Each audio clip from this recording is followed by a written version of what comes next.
വാഹനാപകടത്തെ തുടർന്ന് മസ്തിഷ്ക മരണം സംഭവിച്ച അങ്കമാലി സ്വദേശി ബിൽജിത്തിന്റെ 6 അവയവങ്ങൾ ദാനം ചെയ്യും. ഹൃദയം, കരൾ, ചെറുകുടൽ, കണ്ണ്, വൃക്ക, പാൻക്രിയാസ് എന്നിവയാണ് ദാനം ചെയ്യുക. കൊല്ലം മഞ്ചൽ സ്വദേശിയായ 13-കാരിക്കാകും ഹൃദയം കൈമാറുക. പരിശോധനകൾക്കായി വിദഗ്ധ സംഘം അങ്കമാലിയിലെ സ്വകാര്യ ആശുപത്രിയിലെത്തി.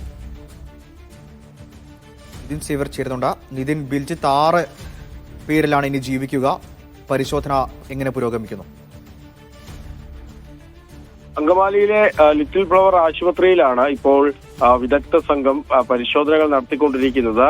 മസ്തിഷ്ക മരണം സംഭവിച്ച അങ്കമാലി സ്വദേശിയായ ബിൽജിത്തിന്റെ 6 അവയവങ്ങളാണ് നിലവിൽ ദാനം ചെയ്യുന്നത്. ഹൃദയം, കരൾ, ചെറുകുടൽ, കണ്ണ്, വൃക്ക, പാൻക്രിയാസ് എന്നീ അവയവങ്ങളാണ് ദാനം ചെയ്യുന്നത്. ഹൃദയം കൈമാറുന്നത് നേരത്തെ തന്നെ വാർത്തകൾ പുറത്തു വന്ന പോലെ തന്നെ കൊല്ലം അഞ്ചൽ സ്വദേശി 13-കാരിക്കാണ്. 13-കാരിയെ വന്ദേ ഭാരതിൽ എറണാകുളത്ത് എത്തിച്ച് ഇപ്പോൾ ലിസി ആശുപത്രിയിൽ ഈ 13-കാരിയുടെ പരിശോധനകൾ നടന്നു വരികയാണ്. ഒപ്പം തന്നെ വിദഗ്ധ സംഘം, ഈ ജോസ് ചാക്കോ പെരിയപുറത്തിന്റെ നേതൃത്വത്തിലുള്ള വിദഗ്ധ സംഘം അങ്കമാലിയിലെ ലിറ്റിൽ ഫ്ലവർ ആശുപത്രിയിൽ എത്തി അവിടെ പരിശോധനകൾ പൂർത്തിയാക്കുന്നുണ്ട്.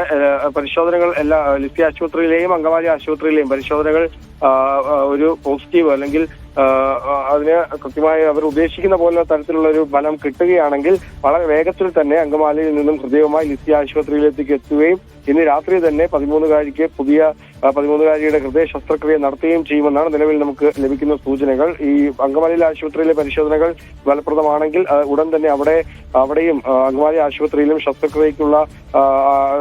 ശസ്ത്രക്രിയ ആരംഭിക്കുമെന്നാണ് നമുക്ക് മനസ്സിലാവുന്നത്. സച്ചിൻ.